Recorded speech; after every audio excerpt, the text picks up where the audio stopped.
for our next project, we are going to be doing 1-point perspective. So you should have gotten a printout with this. All right, if you did not, this will be posted on Google Classroom to use as a reference or print out yourself. But otherwise, these are the steps that we are going to be following. So you'll be needing this and either the back side or a separate blank piece of paper.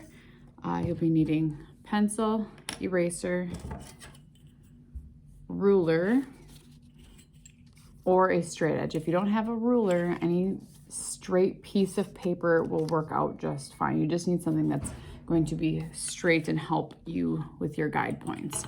So once you have all those materials, you're ready to begin. Step 1, we are going to be creating our horizon line and vanishing point. You can see the differences in the height of your horizon line and what that does to your artwork by looking at these examples. The first one has it in the middle of the page. The second has your horizon line a little bit lower. And the third has it up higher. So you can see kind of how your objects might change, how your artwork might change. Think about that before you start drawing. So with this, I like to go about 2/3 of the way up on the screen or paper.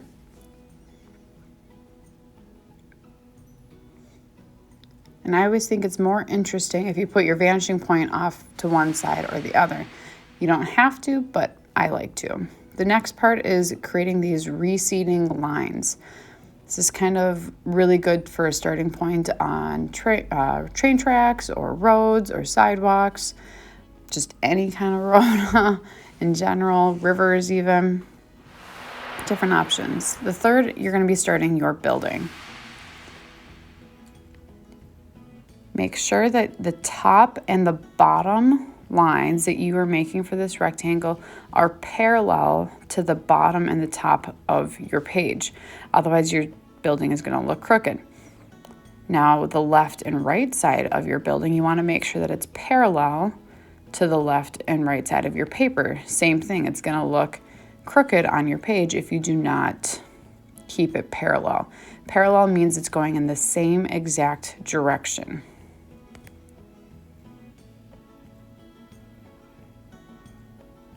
And you can erase any extra lines. Third or fourth step here. Now you got to make your building look like it's going into the distance because we're not just seeing one side of the building, we're seeing the full building. Now because my building is right up against the road, I don't have to do that vanishing point. But you want to make sure you're doing any other areas that you might see. So I can see the top of this building. So that's why I drew that other line.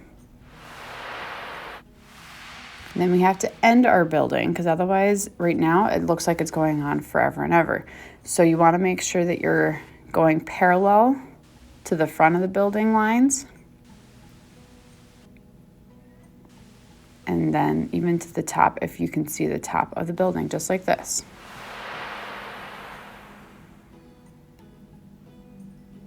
After that, you always erase any extra lines. Like that line doesn't exist, so I don't need it. So you want to make sure you're drawing lightly so this is a lot easier.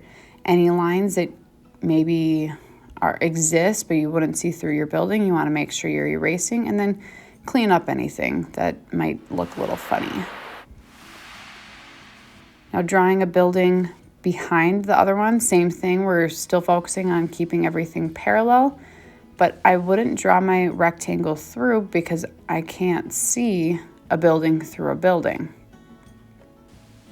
But all my lines are parallel still.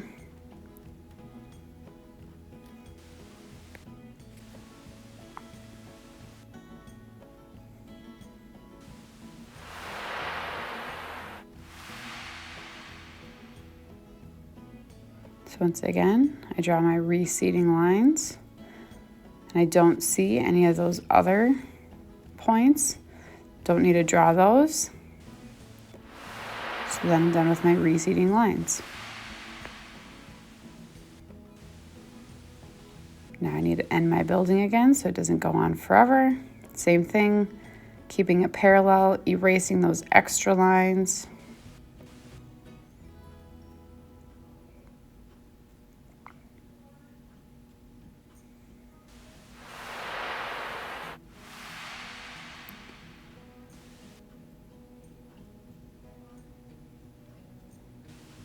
So here I'm going to do a couple different steps in a row because I'm going to be making a door. Now this is if you're doing anything on a wall that is disappearing. So you can see that this is a wall that is going into the distance.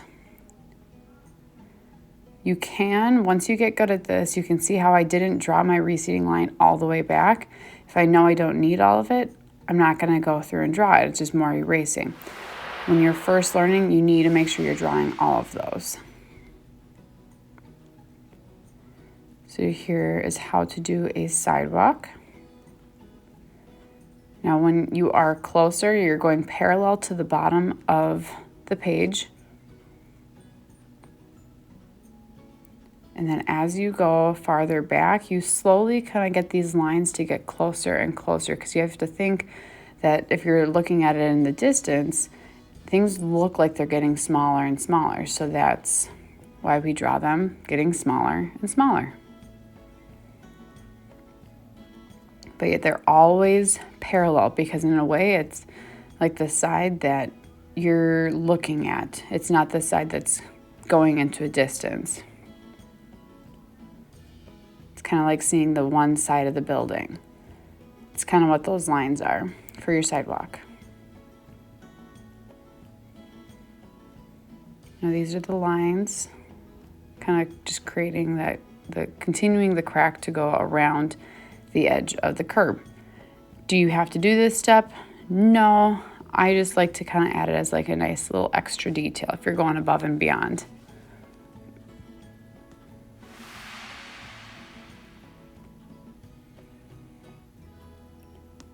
Now anything that is on a wall that is facing you, as in it's not going into the distance, you get to just draw like normal.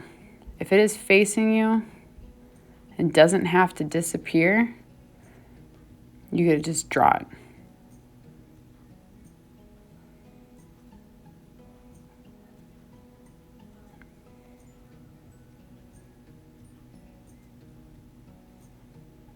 The more you do these, the easier it gets. You will find that when you are drawing these, if something looks funny, chances are it was done incorrectly and you're going to need to make some changes.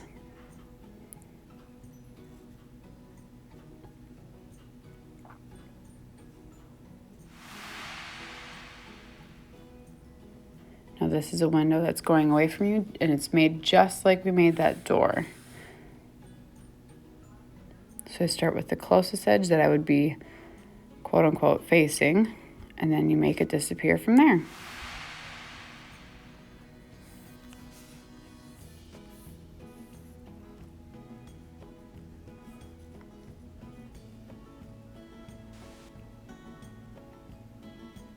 Then you can kind of add in some other fun details. Lots of different options out there. Get creative with these. This is the part that makes it get more fun. Now if you want to do road lines, this is how I do them.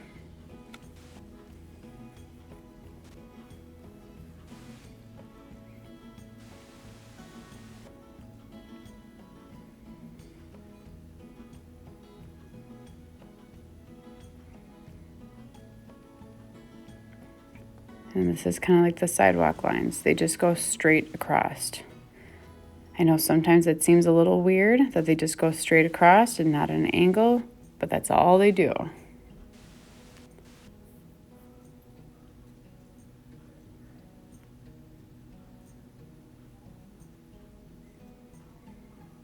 Once again, I'm making the lines get smaller and smaller as they go back. You have to think with this concept. If someone's standing right next to you, they're going to look a lot bigger than someone who's standing 100 feet from you.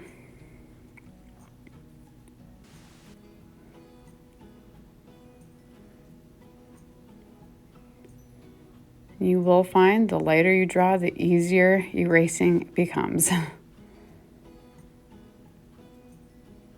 So I'm just adding some background details. Once again, this is not going into the distance. This is something that is facing me. So that's why I don't have to draw these mountains to be disappearing. Or my little sun.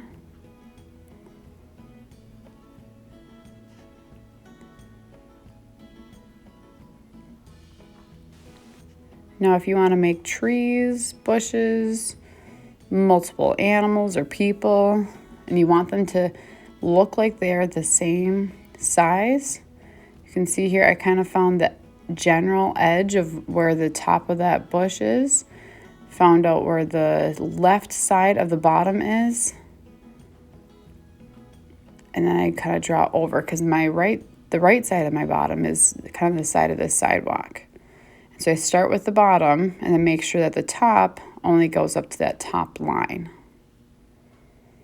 Once again, something that you practice and you get better at. And all you're worrying about is just outlines at this point, and then we'll go over shading another day. So part 1, there you go.